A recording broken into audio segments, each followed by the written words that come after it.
YouTube? So you just saw my footage from Vegas, and I didn't just throw it in there for no reason. It is connected to the topic of the day in some fashion. But before I get to the topic of the day, I want to first say, Zach, this shirt is clean, bro. I'm loving this shirt. Hopefully you can see it. ZC Fitness. Zach Colburn is a YouTuber, another fitness YouTuber. He has a channel called Zach Colburn. I think it's Zach Colburn Fitness, but to find the channel, you put in Zach Colburn. He's 19 years old. He has a clothing line. He has online coaching available. I mean, he's doing a lot of big things. And what I really like about his channel is his message is really deep and profound. I'm gonna link in the description a specific episode. I believe it's called Make It Happen. I really like that episode. Please check him out. Tell him I sent you, please. And Zach, I'm gonna be training in this shirt really soon. I'm not sure when we get some more training footage, but I will be training in this shirt. I really appreciate it. It's really high quality fabric, dude. Seriously, it's a nice shirt. Thanks a lot, man. So I'm not sure what the topic of this video is going to be, but it's going to be something like cheat meal survival guide, or something with cheat meal in the title. Now, I want to say first and foremost, I don't advocate blowing your diet and going completely off the rails, but I mean, I gotta keep it real.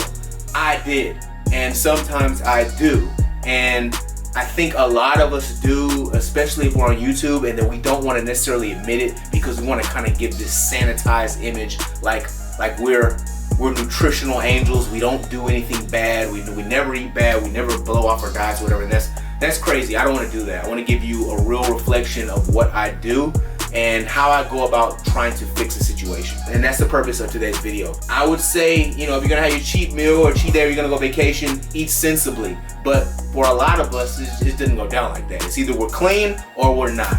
And the purpose of this video is to show you basically how to navigate the waters to basically mitigate the negative impact that bad food is gonna have, especially if you've been eating for like 2-3 days in a row, you're like on vacation or something, and you're trying to enjoy yourself, but you don't want to necessarily count your calories or anything like that. That's the purpose of this video, to tell you if you're going to already, not to advocate to eat crazy amounts of food and, you know, do like I did basically. Now, if you've been dieting for an extended period of time, you know just as well as I do that eventually that tide comes in. And when I'm talking about the tide, I'm talking about the junk food tide, okay? It happens to the best of us, but it may not be a little, it may be a little, it may be a lot, but eventually that tide is coming in. Now, how I navigated and how I navigated this trip to Vegas was I used a lot of depletion workouts.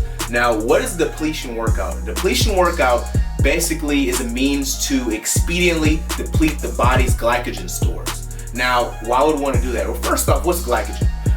Well, glycogen is what the body stores carbohydrates as. So when you consume sugars, and when I say sugars, I'm not just talking about like fruit juice or like sodas or anything like that. I'm talking about anything that is broken down into glucose. So that starches, which is like breads, chips, candies, basically anything that contains carbohydrates is ultimately going to be broken down into sugars. And so once it hits the bloodstream, the body then converts it into glycogen and is stored into the muscle as glycogen. So I'll give an analogy. So let's say the body's overall musculature is like a cup. The water or the fluid that fills this cup is glycogen. Now, what happens once the body's glycogen stores are topped off, and then also the liver stores glycogen as well, but for the purpose of this video, we're going to talk about muscle glycogen. But once the body's glycogen stores are topped off, anything that spills over is then converted into triglycerides, which are then stored into the adipose tissue as fat. And that's basically what fat gain is. And there are other ways to overeat other macronutrients, particularly carbohydrates and fat. The body doesn't really store protein as fat very efficiently. That's a whole nother video though. If you overeat carbohydrate or overeat fat, the body is pretty dang efficient at storing those as fat. For one, fat is already in that form. All it has to do is be deposited into the adipose tissue, and carbohydrates, which is sugars, is the body's very efficient at turning that into stored energy. Now, the idea behind the glycogen depletion workouts is to basically, what I did was earlier in the day I would go to the gym and I would engage in the glycogen depletion workout. There's a lot of different ways to go about it, but I think about the various movement patterns the body engages in, and I go through and do relatively high rep supersets for those movement patterns.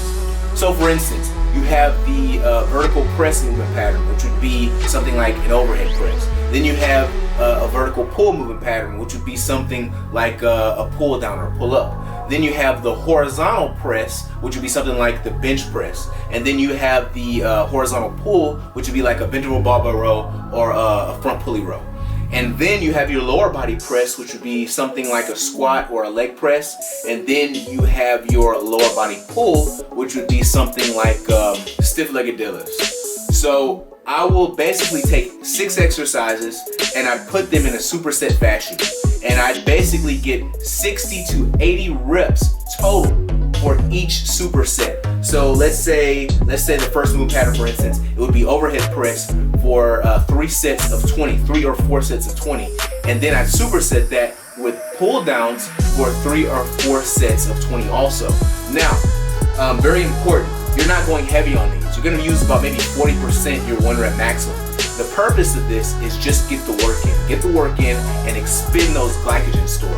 When we're clearing out glycogen stores, we're actually allowing our muscles to be able to take in a lot more glycogen in its place. So like I said, I'd wake up in the morning, I'd do the glycogen depletion workout, and I was basically cleared of a lot of that full body glycogen because of the depletion workout. Now, this does have its limits. It's not going to allow you to eat limitless amounts of food, but it is definitely going to allow you to enjoy a little more than you would if you just went about your doing like a regular training program. All right, so I know people have said like you can walk off the meal or something like that, and walking actually isn't really efficient for this purpose because for one, it uses more aerobic. It's more oxidative.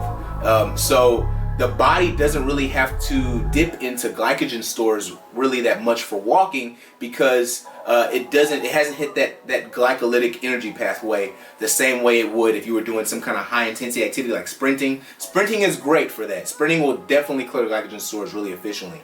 But if you're like me, I have some issues with gluten and other things in pastries, and it kind of makes my joints really tender. And so when I'm doing these glycogen clearing workouts, I'm not gonna use really heavy weight for one, and I don't usually use a lot of free weights. I like to use machines because it gives me the ability to just really expend energy in that particular movement pattern, and I don't really have to worry about stabilization as much. However, I pretty much always advocate free weights. So this will be one of the few times that I don't prefer to use free weights over machines just for that purpose. I'm going to include a PDF document. It's just a direct download PDF just to give you a kind of outline of how I do it. All right, guys, pretty sure I covered everything that I wanted to cover. And if I missed something out, I'll go ahead and add it in the PDF document. Like I said, it's a direct download in the description box. If you have any questions, go ahead and ask me in the comments, or go ahead and shoot me an email at tc@cannonstrong.com, tc@cannonstrong.com. Is there anything else? Am I forgetting something? I feel like I'm forgetting something. Oh yeah, like, comment, and please subscribe if you have not already. Thanks for watching, guys.